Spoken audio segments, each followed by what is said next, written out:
Bismillahirrahmanirrahim. Assalamualaikum warahmatullahi wabarakatuh.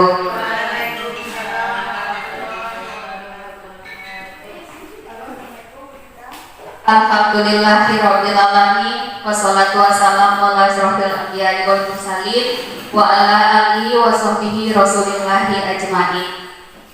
Puji syukur marilah kita panjatkan kehadirat Allah Subhanahu wa taala yang mana pada hari ini kita masih diberikan limpahan rahmat, nikmat, rezeki, kesehatan sehingga kita masih bisa beraktivitas mengerjakan rutinitas kita seperti mana biasanya.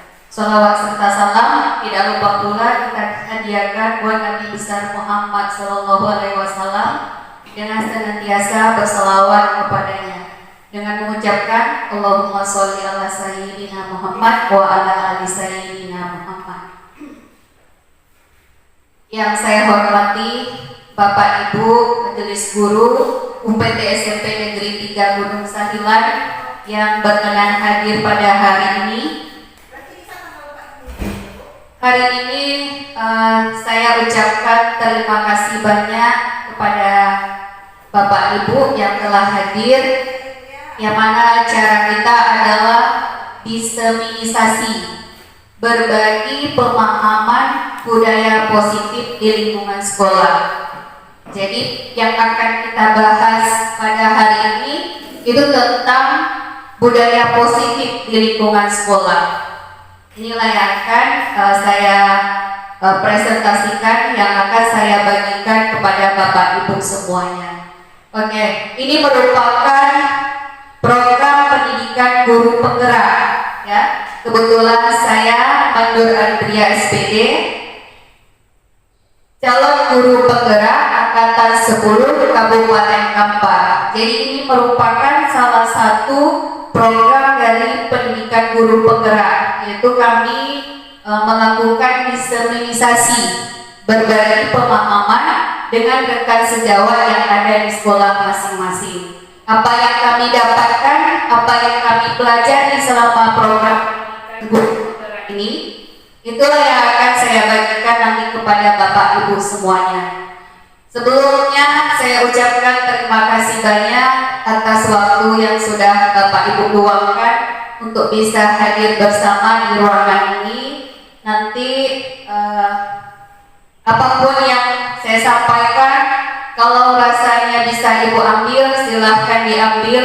Apa yang salah dari saya nanti saya minta kritikannya, saya minta sarannya untuk perbaikan ke depannya. Oke, baiklah Bapak Ibu, tidak memperpanjang kata-kata, kita mulai saja. Konsep inti dari budaya positif itu ada 7, ya. Jadi inilah yang akan saya jelaskan pada pertemuan kali ini. Yang pertama tentang pembelajaran dengan paradigma baru, kemudian disiplin positif, teori motivasi, hukuman dan penghargaan, keyakinan kelas, kebutuhan dasar manusia, posisi kontrol guru, dan segitiga restitusi. Inilah nanti yang menjadi bahan materi saya pada hari ini. Oke Bapak Ibu, nah berawal kita dari budaya positif. Budaya positif ini kalau menurut pemahaman kita apa? Budaya yang baik. Budaya yang baik. Oke baik Bu. Ada lagi yang kita pahami dari budaya positif? Setuju nggak kalau budaya positif itu kebiasaan-kebiasaan positif, kebiasaan-kebiasaan baik, budaya yang baik, ya. Jadi budaya positif di sekolah yaitu nilai dan kebiasaan di sekolah yang berpihak pada murid agar mereka dapat berkembang menjadi pribadi yang kritis, penuh hormat, dan bertanggung jawab sesuai dengan profil pelajar Pancasila. Inilah yang akan kita tanamkan nanti di sekolah kita terhadap para siswa kita, para murid-murid kita.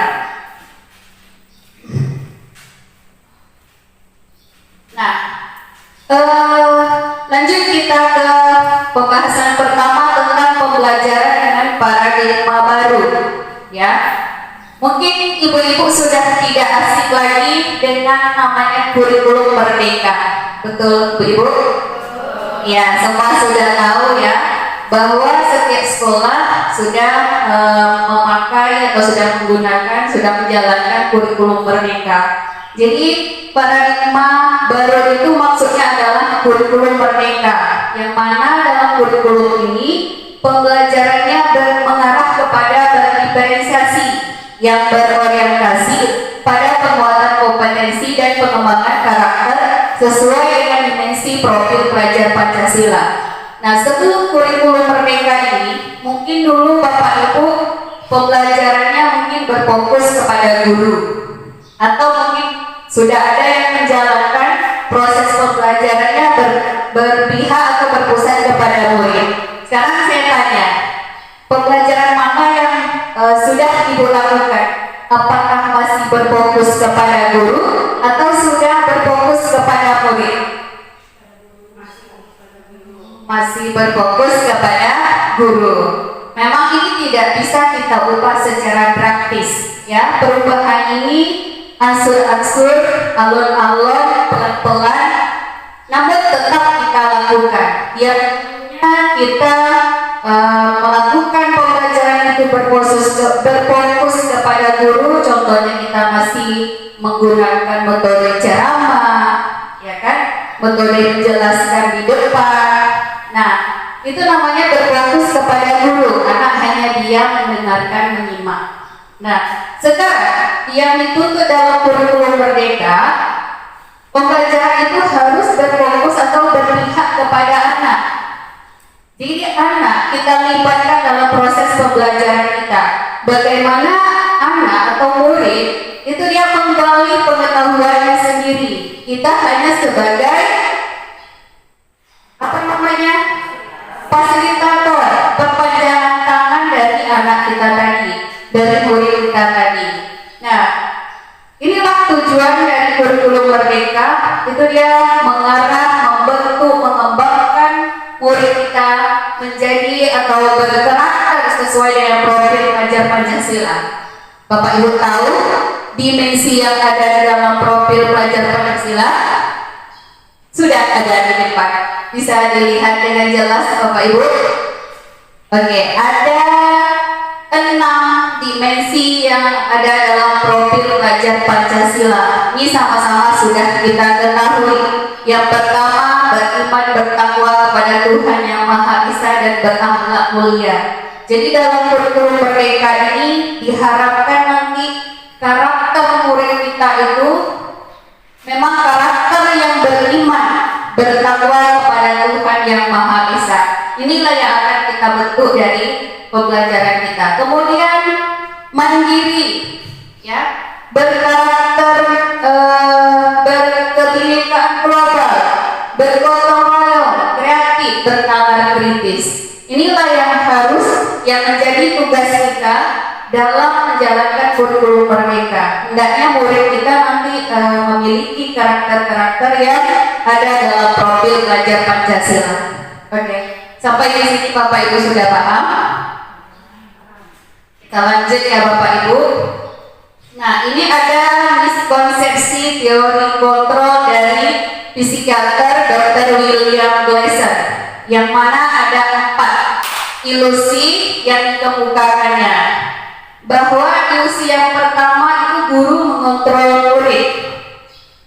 Nah, sebelum masuk ke 4 ilusi ini Bapak Ibu, saya mau tanya, ya, ketika saya menggenggam tangan, di dalam genggaman saya ini ada sesuatu yang berharga.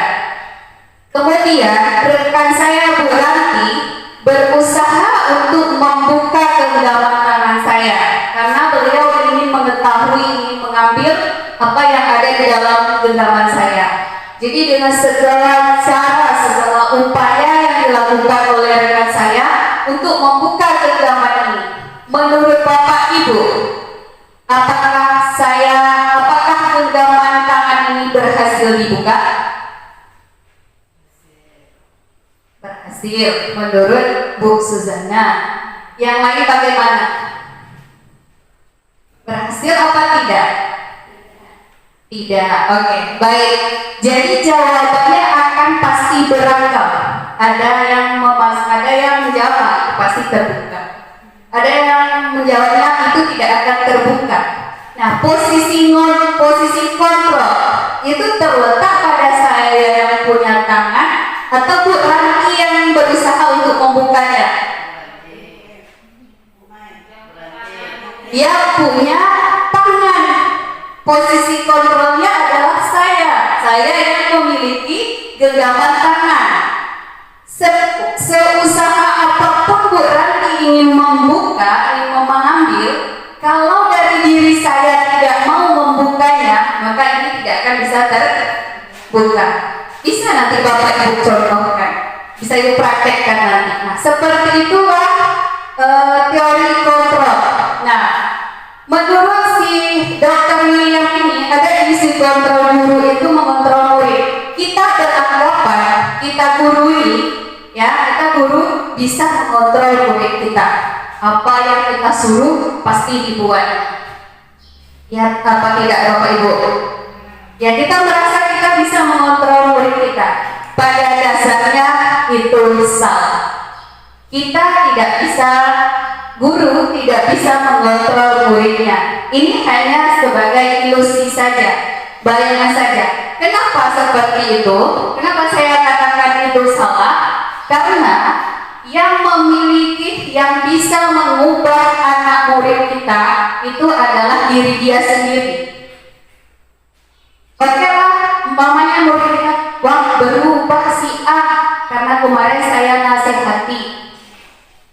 Memang mungkin terjadi, tetapi apakah bisa kita menjamin perubahannya itu berkelanjutan atau mungkin nanti dia mengulanginya lagi? Apa bisa kita menjaminnya? Tidak. Selagi kontrolnya itu tidak dari dia, maka dia akan kembali ke perbuatan awalnya, kembali ke kesalahan dia yang awal. Tetapi jika kontrol itu sudah ada dari dalam dirinya, maka anak itu tidak akan mengulanginya lagi. Nah, jadi yang dilakukan guru pada ilusi ini adalah motivasi dari luar. Ya, lanjut. Ilusi bahwa semua perbuatan positif itu efektif dan bermanfaat. Ini hanya sekedar ilusi bahwa perbuatan positif itu kita sebagai bujukan, ya, kita bujuk anak kita. Nah, kamu tidak boleh kayak gitu, itu salah. Mungkin dia pada saat itu dia mendengarkan kita, namun kalau dari dalam diri dia itu tidak sungguh-sungguh, bisa nggak dia akan mengulanginya lagi? Bisa saja. Nah, kemudian ilusi bahwa kritik dan membuat orang merasa bersalah itu dapat menguatkan karakter.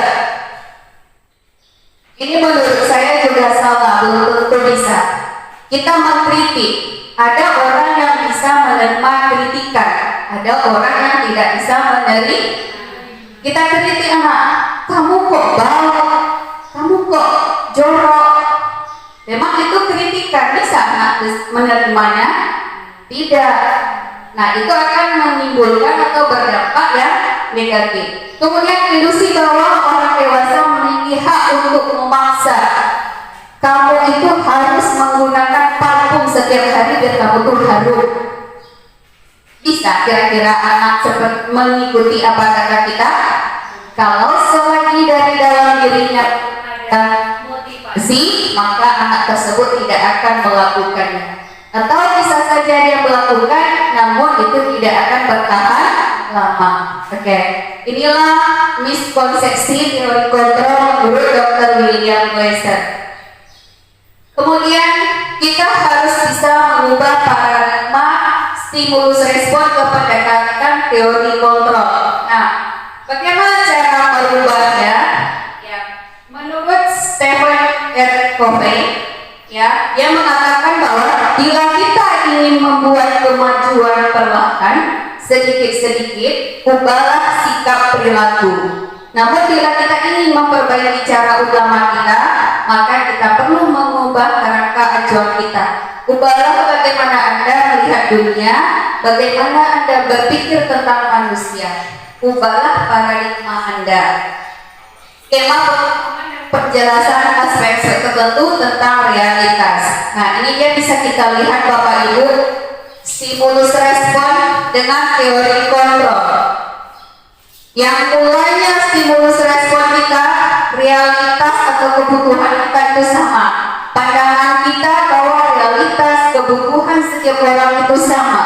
Namun dalam teori kontrol, realitas atau kebutuhan kita itu berbeda.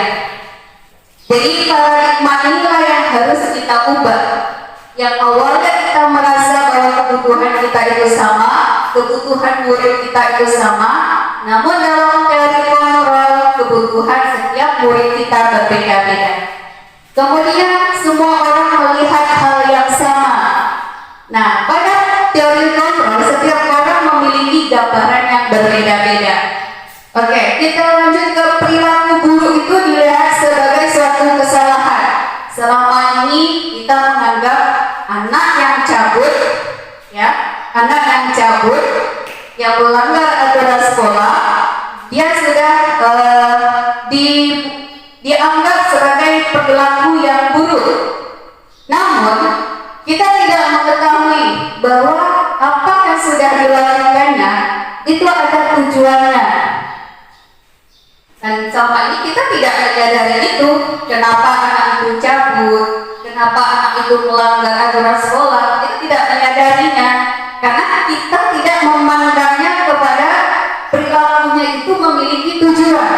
Kalau kita memandang ke perilaku anak itu memiliki tujuan, maka kita tidak akan menganggap anak itu sudah melakukan kesalahan atau berperilaku buruk. Kemudian kita menganggap selama ini bisa mengontrol orang lain. Kita di guru pasti bisa mengontrol murid. Itu anggapan kita selama ini. Nah, ini yang harus kita ubah, bahwa anak itu yang bisa mengontrolnya adalah diri dia sendiri. Kita sebagai guru tidak bisa mengontrol. Nah, saya contohkan Bapak Ibu, ketika kita pergi ke Pekanbaru, di sana harus menggunakan atribut lengkap, ya. Kita harus pakai helm, harus ada SIM, lengkaplah selengkap-lengkapnya. Kenapa kita menggunakan semua itu, kita memakai semua itu? Karena kita takut melanggar aturan lalu lintas. Artinya kalau kita nanti tidak pakai helm ke Pekanbaru, kita akan kena tilang sama polisi, kita kena denda sama polisi. Namun apa yang ibu lakukan ketika ibu hanya pergi ke pasar dekat rumah? Tak pakai helm. Kenapa? Karena tidak ada polisi yang akan merazia, yang akan menangkap kita. Nah, jadi kenapa kita bisa seperti itu? Karena diri kita sendiri. Karena diri kita sendiri yang membuat kita seperti itu. Ya, kau usah pakai helm, kan cuma nges-nges. Nah, kenapa bisa ke Pekanbaru kita pakai helm? Karena kita takut. Berarti kita tidak menyadari kalau sebenarnya menggunakan helm dan perlengkapan selebihnya itu adalah untuk keselamatan kita sendiri. Kita tidak menyadarinya. Nah, kemudian pemaksaan ada pada saat kunjungan gagal, kolaborasi dan konsensus menciptakan pilihan-pilihan baru. Jadi kita tidak boleh memaksakan sesuatu kepada murid kita. Kita harus berkolaborasi, menciptakan pilihan-pilihan baru. Jadi tidak semestinya kamu harus A, ya kamu harus A, tidak boleh B, tidak boleh C. Nah, itu paradigma yang baru. Sekarang kita harus mengubahnya ke teori kontrol, bahwa setiap apapun yang kita inginkan, kita harus berkolaborasi, memberikan pilihan-pilihan terbaik kepada murid-murid kita. Oke, kita lanjut. Disiplin positif. Nah, disiplin positif ini berasal dari kata Disiplina yang artinya belajar. Disiplin ini mengacu kepada disiplin diri yang memiliki tanggung jawab terhadap apa yang dilakukan berdasarkan nilai-nilai yang diyakini. Disiplin positif merupakan salah satu cara penerapan disiplin yang bertujuan untuk menumbuhkan kesadaran serta memperdaya peserta didik tanpa imbalan, penghargaan, reward, ancaman ataupun hukuman. Nah, jadi seperti yang saya contohkan tadi Bapak Ibu. Jadi disiplin positif itu ya berasal dari kita sendiri. Ya, kalau kita berasa bertanggung jawab terhadap apa yang kita yakini, maka kita akan melakukannya. Kita merasa bertanggung jawab nih. Oh iya, kalau saya ke Pekanbaru tidak pakai helm nanti saya bisa cedera, saya bisa luka. Maka kita tidak akan melakukan. Ataupun ketika kita pergi ke pasar, ya walaupun dekat dari rumah, siapa tahu tiba-tiba jatuh di jalan. Nah, kalau kita yakini itu, maka disiplin positif itu bisa kita terapkan terhadap diri kita sendiri. Begitu juga dengan anak didik kita. Ya, sebagai pendidik tujuan kita adalah menciptakan peserta didik yang memiliki disiplin diri sehingga mereka berperilaku mengacu kepada nilai-nilai kebajikan dan memiliki motivasi intrinsik dalam perubahan perilaku ke arah yang lebih baik. Oke, kita lanjut ya. Nah, nilai-nilai kebajikan. Jadi saya menyinggung sedikit tentang nilai-nilai kebajikan. Nilai apa saja yang harus diterapkan yang dihasilkan dari disiplin positif tadi? Yang pertama adalah profil pelajar Pancasila. Ya, jadi dari tindakan yang disiplin positif tadi muncullah nilai-nilai kebajikan yang beriman, bertakwa kepada Tuhan Yang Maha Esa dan berakhlak mulia, berkebinekaan global, gotong royong, mandiri, kreatif dan bernalar kritis. Di depan Bapak Ibu sudah bisa lihat ini adalah contoh-contoh nilai kebajikan yang hendaknya nanti bisa diterapkan atau bisa dilakukan oleh anak didik kita. Selanjutnya, kebutuhan dasar manusia. Kebutuhan dasar manusia adalah segala sesuatu yang kita lakukan untuk mendapatkan apa yang kita inginkan.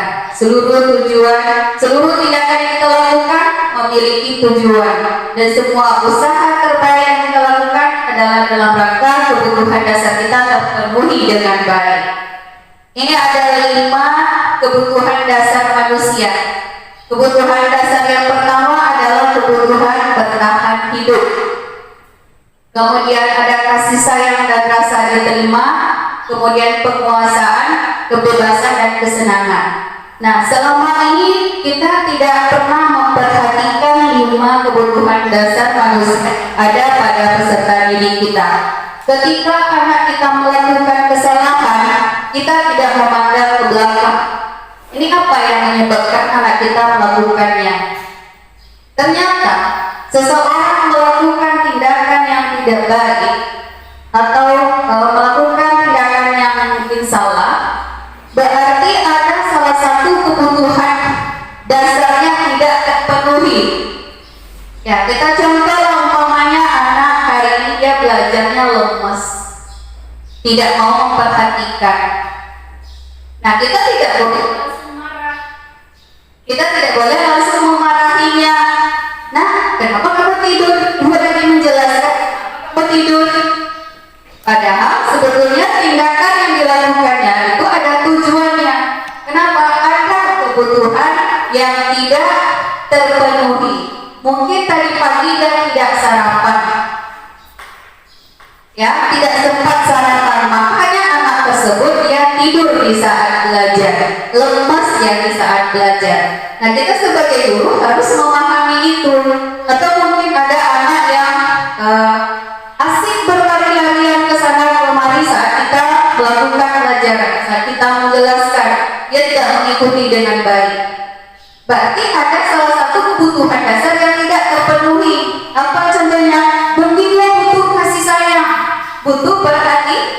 Mungkin dia dengan seperti itu dia pengen kita tegur, pengen kita sayang, pengen kita sapa. Nah, itulah 5 kebutuhan dasar manusia. Kemudian mungkin ada anak itu yang gampang bosan, ya mungkin dia butuh hiburan. Nah, berarti sesekali kita ajak anak-anak untuk bermain supaya bisa membantu anak tersebut dalam fokus lagi belajarnya. Kita lanjut ya Bapak Ibu. Nah, motivasi perilaku manusia ada 3. Yang pertama, manusia itu berperilaku untuk menghindari ketidaknyamanan atau hukuman. Kita ini berperilaku nak mau datang terlambat ke sekolah takut. Ya, tuh perilaku yang pertama. Perilaku yang kedua, untuk mendapatkan imbalan atau penghargaan. Kalau kita datang tepat waktu, datang lebih awal, kita nanti dapat penghargaan dari kepala sekolah. Nah, mungkin ada yang seperti itu. Kemudian yang ketiga, untuk menjadi orang yang mereka inginkan dan menghargai diri sendiri dengan nilai-nilai yang mereka percaya. Dari ketiga perilaku ini, Bapak Ibu berada di mana? Bapak Ibu berada di mana? Saya tanya dulu. 1 dan 2, 3, oke bagus. Ya. Nah, jadi Bapak Ibu di dalam motivasi perilaku manusia, ya, menghindari hukuman, mendapatkan imbalan itu motivasi dari ekstrinsik, artinya dari luar. Ya, kalau yang ketiga itu motivasi dari intrinsik, dari dalam diri sendiri. Tanpa ada dorongan dari orang lain, kita melakukannya dengan keinginan atau dengan hati kita sendiri. Tanpa ada orang yang menyuruh, kita tetap lakukan. Nah, inilah yang harus kita tanamkan kepada peserta didik kita. Kalau hanya motivasi pertama dan kedua, maka anak tersebut tidak akan bertahan lama. Pasti akan mengulangi kesalahan yang sama. Tetapi jika anak itu sudah berada di posisi ketiga, maka anak tersebut akan menjadi anak yang baik, tidak akan mau mengulangi kesalahan yang sama. Inilah PR kita sebagai Bapak Ibu guru dalam memotivasi anak kita nantinya. Nah, kita contohkanlah ketika anak-anak mendapatkan nilai yang bagus atau ketika dia mengerjakan tugas. Kebanyakan anak kita itu dia berperilakunya yang mana? Motivasi yang mana Bapak Ibu? Pasti 1 dan 2. Melakukan apa yang kita suruh, pasti ujung-ujungnya mengharapkan imbalan. Kalau tidak, menghindari hukuman. Udah buat aja tugas, salah situ, yang penting jangan dihukum. Nah, itu berarti motivasi anak itu masih motivasi ekstrinsik, masih motivasi dari luar, belum ada motivasi di dalam dirinya. Nah, ini nanti yang menjadi tugas kita ke depannya. Mari sama-sama kita dorong, kita bentuk motivasi perilaku anak kita menjadi motivasi intrinsik, mengarah ke motivasi intrinsik. Sekarang kita masuk ke hukuman, perbedaan antara hukuman, konsekuensi, dan restitusi. Nah, kalau hukuman itu dia tidak rencana, tidak direncanakan tiba-tiba. Anak tidak pakai sepatu. Kamu kenapa pakai sendal? Push up 20 kali. Itu namanya hukuman. Kemudian bersifat satu arah berupa hukuman fisik dan non fisik. Nah, itu tadi hukuman. Kalau konsekuensi terencana, disepakati sesuai peraturan, kemudian murid tetap dibuat tidak nyaman, sikap guru selalu monitor muridnya. Contoh kayak aturan kita, ya kan, peraturan sekolah. Itu dia konsekuensi jatuhnya. Memang kita sudah sepakat, ini loh aturan kita, ini tata tertib kita. Tapi anak tetap tidak merasa nyaman karena dia dimonitor oleh kita. Apapun tindakannya, dia memikirkan, oh gurunya ada nih, saya kena hukum nih. Nah, kemudian yang ketiga adalah restitusi. Restitusi itu adalah proses menciptakan kondisi bagi murid untuk memperbaiki kesalahan. Proses kolaborasi yang mengajarkan murid untuk mencari solusinya sendiri. Nah, menurut Bapak Ibu, mana yang cocok di saat kita ada kasus, ya, di saat kita mendapatkan kasus atau permasalahan dari siswa kita, mana yang lebih tepat di antara ketiga? Konsekuensi. Bu Yesi jawab konsekuensi. Ibu-ibu yang lain?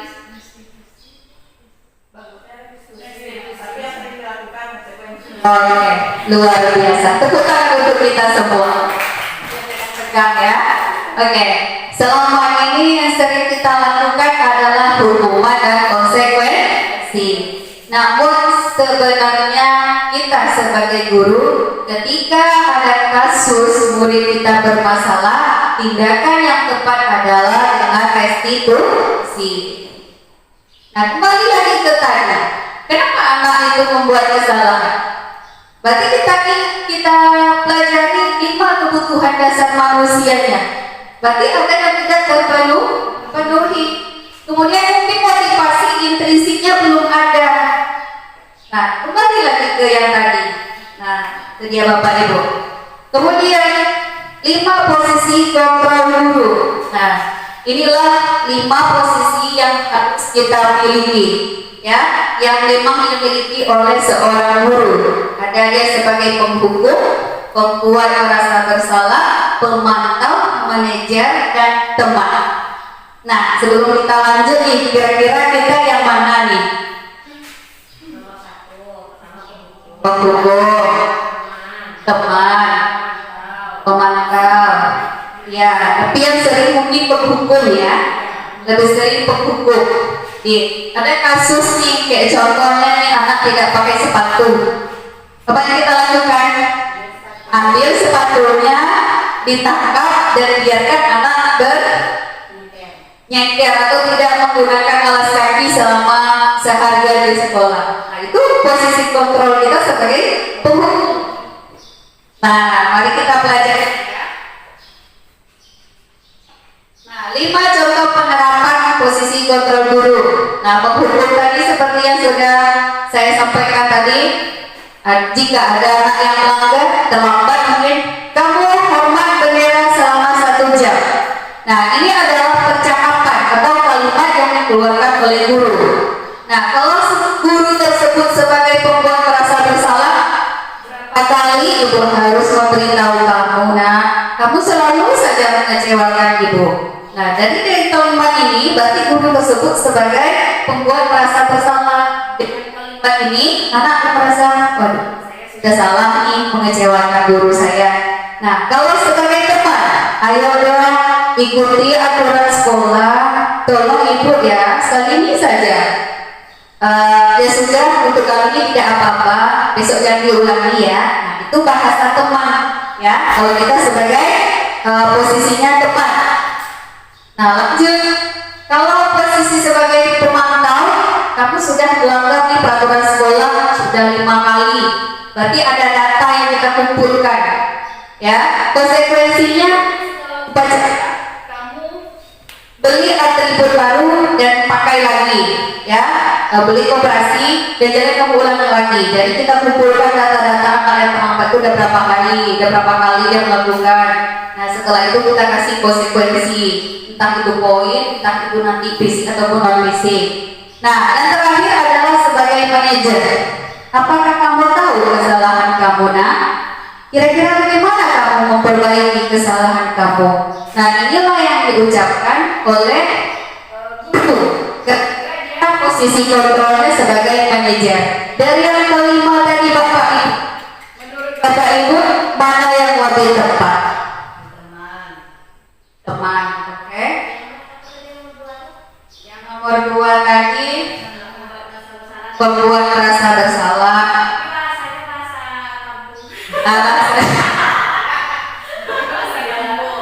Iya, itu disesuaikan dengan kondisi sekolah kita masing-masing. Kalau di kampung tentu kita menggunakan bahasa kampung. Ya. Oke. Jadi Bapak Ibu, tidak ada yang salah, tidak ada yang benar. Namun selama saya mempelajari modul 1.4 tentang budaya positif, maka posisi kontrol yang lebih tepat ketika anak melakukan kesalahan adalah kita sebagai manajer. Kita tidak boleh langsung kasih hukuman. Kita tidak boleh juga membuat anakku langsung merasa bersalah. Tidak baik juga kalau kita sebagai teman nanti dia tidak menghargai kita. Tidak baik juga sebagai pemantau yang anak itu dia merasa dimonitor oleh kita. Namun yang lebih tepatnya adalah kita sebagai manajer. Kita tanyai dulu anak tersebut, kenapa kamu melakukan kesalahan tersebut. Kita kasih dia solusi, kita kasih dia pilihan-pilihan untuk nanti menumbuhkan atau memunculkan motivasi intrinsik tadi. Kita buat dia meyakini kalau yang dilakukannya itu salah. Jadi kalau sudah muncul dari dalam diri saya sendiri keyakinan itu, maka anak tersebut tidak akan mengulanginya lagi. Bagaimana Bapak Ibu? Setuju? Setuju kira-kira ya? Berarti ini nanti saya sudah mendapatkan ini selama di program pendidikan guru penggerak, dan harapan saya Bapak Ibu juga bisa nanti menerapkannya di kelas masing-masing. Ketika ada kasus anak yang berbuat salah, kita tidak boleh langsung hukum. Jadilah manajer, ya. Jadi manajer yang Oke, kita lanjut. Nah, contoh penerapan 5 posisi kontrol guru. Kita langsung ke manajer ya.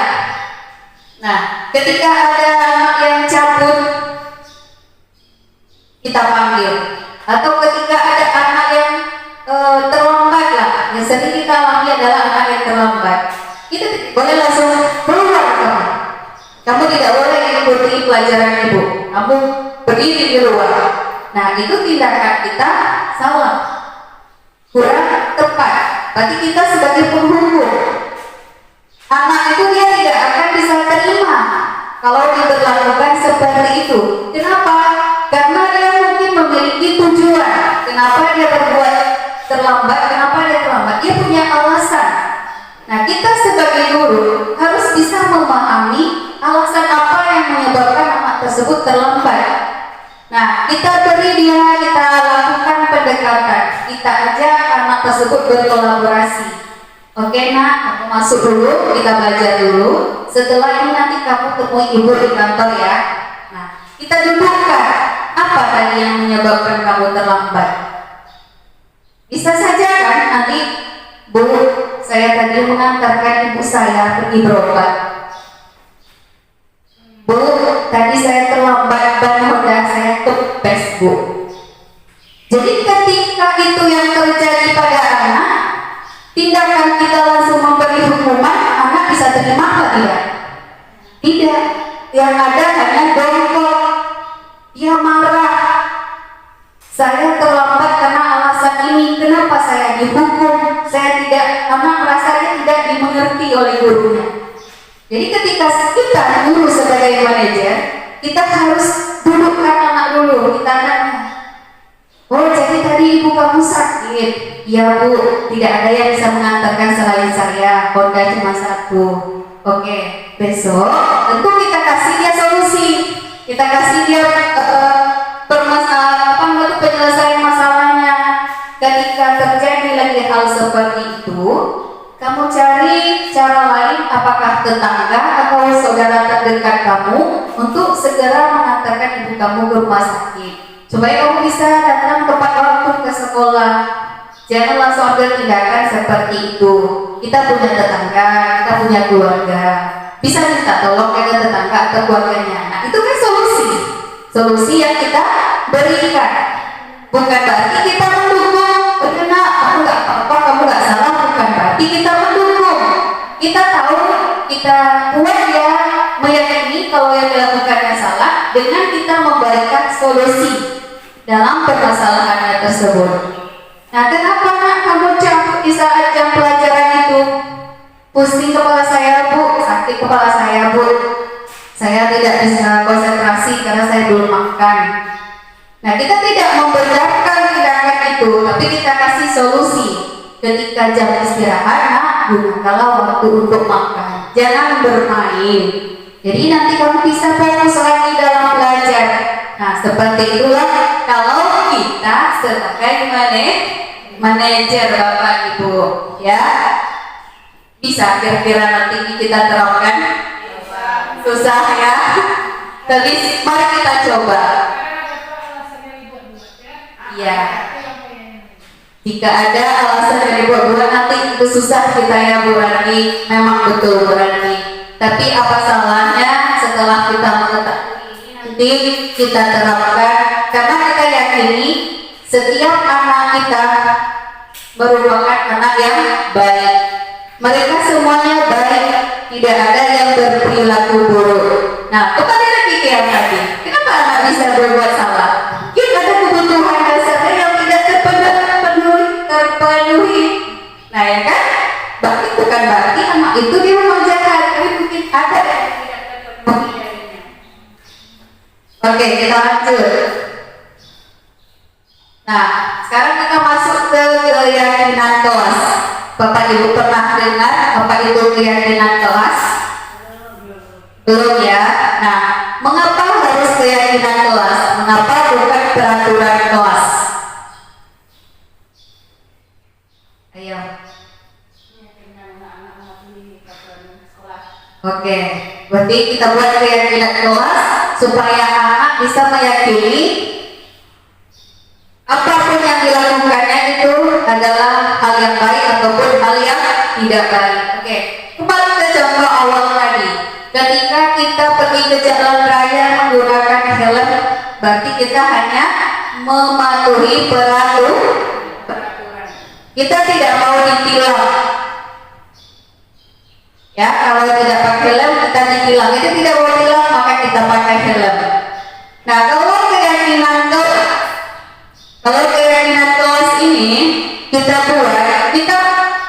membuat siswa atau murid kita meyakini kalau yang kita buat itu adalah sesuatu yang betul-betul harus dilakukannya, yang memang dari dalam diri dia menyadari dari dalam diri dia, oh iya, berarti saya tidak boleh berbuat seperti ini. Kalau saya tidak pakai helm, nanti saya jatuh. Nah, berarti yang muncul adalah keyakinan, bukan karena takut kena tilang, tetapi keyakinan kalau dia tidak mematuhi aturan, dia nanti bisa celaka. Nah, inilah yang harus kita buat nanti di kelas kita masing-masing. Ya, kata kuncinya perbedaan antara keyakinan dan peraturan adalah dia tidak menggunakan kata-kata negatif seperti tidak boleh cabut, jangan terlambat. Nah, jadi hilangkan kata tidak boleh, jangan, apalagi kata-kata yang negatif. Jadi di dalam keyakinan kelas itu kata-kata yang negatif itu kita ganti menjadi kata-kata yang positif. Contoh, tidak boleh datang terlambat, kita ganti ke datang tepat waktu. Nah, itu dia perbedaannya. Kalau peraturan mungkin tidak boleh membawa handphone ke sekolah. Nah, kalau keyakinan kelasnya kita yakini gimana tuh ya contohnya? Nah, kata tidak boleh, dilarang, jangan itu kita hilangkan, kita ganti ke kata-kata positif. Membawa handphone mengganggu fokus belajar, umpamanya ya. Sebaiknya handphone ditinggalkan di rumah. Itu seperti itu. Jangan buang sampah sembarangan. Berarti kebersihan itu indah. Atau buanglah sampah pada tempat. Jadi kata-katanya yang negatif tadi kita ganti. Nah, itu dia bentuk keyakinan kelas. Itu yang dinamakan keyakinan kelas.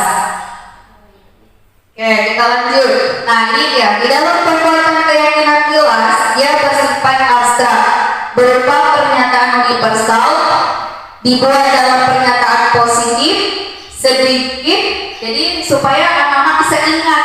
Jadi tidak perlu banyak-banyak, sedikit saja tapi dia sifatnya universal, umum.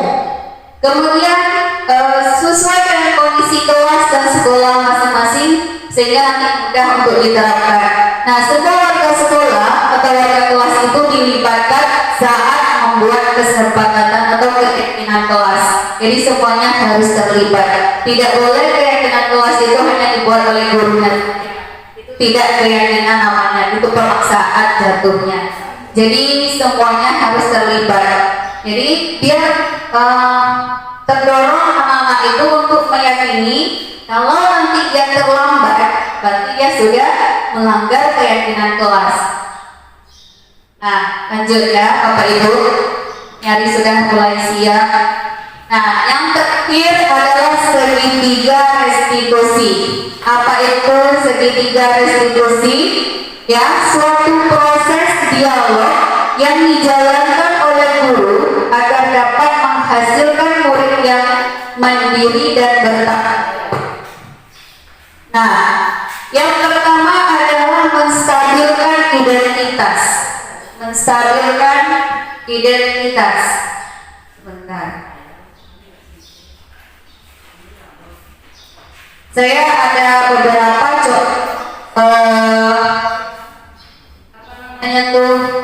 kalimat untuk menstabilkan identitas. Bentar Bapak Ibu.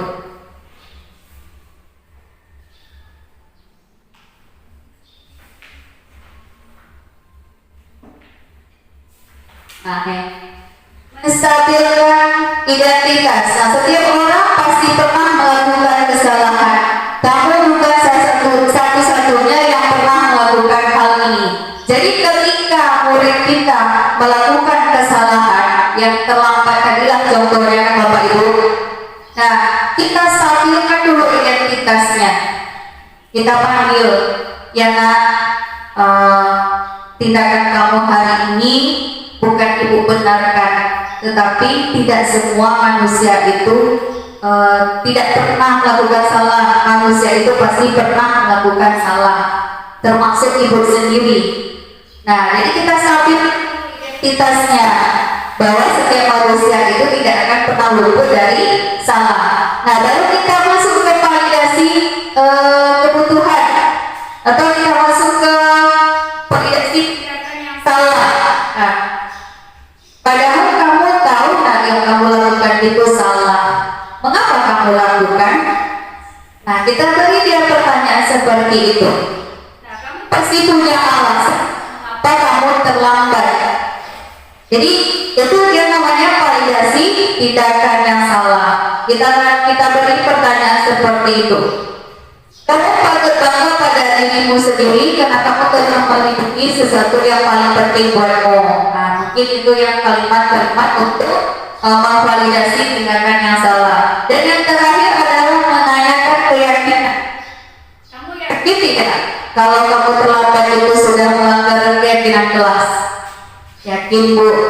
Nah, kenapa kamu terlambat? Karena apa yang harus kamu lakukan untuk memperbaikinya? Nah, nanti dia memberikan jawaban karena dia sudah yakin kalau itu sudah salah. Nah, jadi ketiga segitiga restitusi ini harus kita terapkan. Di saat kita menemukan kasus atau permasalahan yang dilalui atau yang dilakukan oleh murid kita. Nah, dimulai dari yang pertama tadi. Nah, saya tadi saya sudah mempraktekkan tadi segitiga restitusi ketika anak membuang sampah sembarangan. Terlihat oleh mata kepala saya sendiri anak buang sampah sembarangan. Jadi saya panggil siapa tadi yang membuangkan sampah di situ, yang meletakkan sampah di situ? Saya Bu. Saya salah, katanya seperti itu. Kemudian ya memang Ibu akui yang membuang sampah sembarangan itu bukan hanya kamu. Ibu yakin kawan yang lain juga pernah membuang sampah. Nah, namun kamu tahu tidak kalau yang kamu lakukan itu salah? Ya Bu, saya tahu. Nah, jadi kita validasi tindakan. Nah, kalau kamu membuang sampah sembarangan itu nanti ada dampaknya tidak? Ada Bu. Ini, kamu tahu nggak kalau itu nanti berdampak buruk kepada lingkungan? Iya Bu. Nah setelah punya, nah kalau yang melakukan itu sudah melanggar aturan apa tidak? Iya Bu, sudah melanggar aturan. Nah, apa yang bisa kamu lakukan untuk memperbaikinya? Saya nanti tidak akan membuang sampah lagi Bu. Ya, jadi ada proses, ada tahapan-tahapan yang bisa kita lakukan ketika anak kita melakukan kesalahan. Ya, tidak langsung mengambil tindakan seperti menghukum. Kamu buang sampah, push up 20 kali. Nah, atau mungkin kita suruh dia berlari mengelilingi lapangan 10 kali. Nah, itu tidak lagi tindakan yang tepat Bapak Ibu guru. Jadi kita sebagai guru, posisi kontrol yang baik kita adalah sebagai manajer. Ya, kita sadari dulu, kita selami murid kita satu persatu. Apa yang menyebabkan mereka berbuat seperti itu? Apa yang menyebabkan mereka melakukan kesalahan seperti itu? Nah, ini sebagai penutup ya, di dalam penerapan program disiplin positif hendaknya guru memiliki standar kepribadian profesional dan sosial yang baik, di mana guru mampu merefleksikan dirinya dalam posisi kontrol saat ini. Bagaimana perjalanan dirinya sebagai among itu sebagai manajer yang menuntun murid-muridnya menjadi insan yang mandiri, merdeka dan bertanggung jawab. Ini adalah standar nasional pendidikan. Kita sebagai manajer, sebagai among memberikan contoh yang baik. Kita menuntun murid kita menjadi insan atau menjadi anak yang lebih baik lagi. Bukan kita menjadi guru yang langsung mematahkan semangat anak kita, langsung kita patahkan harga dirinya, kita patahkan motivasinya. Nah, di sini kita harus teliti Bapak Ibu untuk kedepannya. Ketika ada kasus, nah kita harus bertingkah laku atau melakukan hal yang mengarah kepada yang positif. Nah, seperti yang sudah kita bahas tadi. Oke, mungkin itu saja dari saya. Ya, terima kasih sekali lagi. Sebelum saya tutup, yang ingin Bapak Ibu tanyakan atau mungkin ada yang mau kita diskusikan atau yang mungkin tadi saya menjelaskannya tetapi belum mengena di hati Bapak Ibu, saya persilahkan.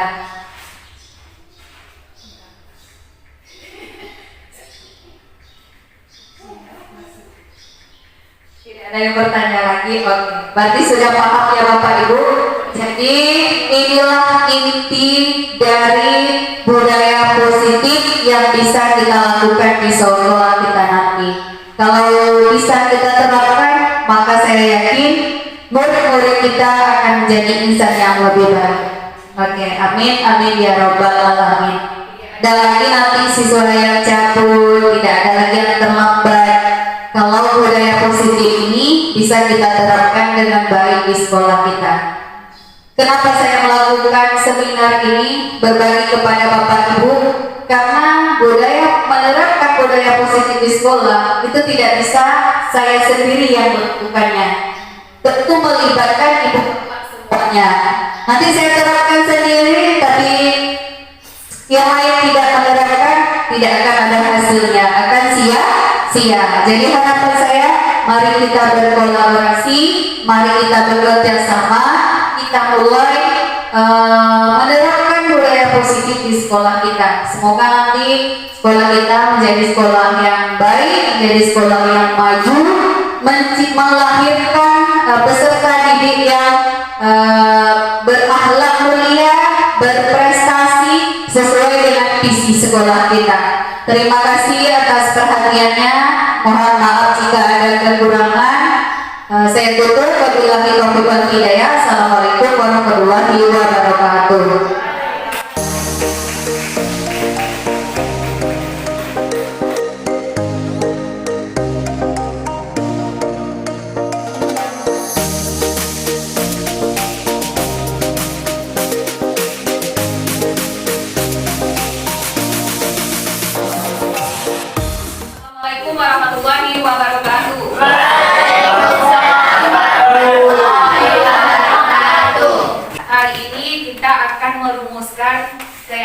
kelas. Nah, antara keyakinan kelas dengan peraturan itu berbeda. Selama ini yang kita tahu, yang kalian kenal itu peraturan. Contoh, ya, peraturan kalian tidak dibenarkan membawa handphone ke sekolah. Dan itu sudah menjadi peraturan sekolah. Peraturan itu dibuat oleh sekolah, artinya sepihak, ya kan, cuma pihak sekolah. Kalian hanya disuruh untuk mentaatinya saja. Kalian tidak dilibatkan di dalam membuat peraturan tersebut, ya kan?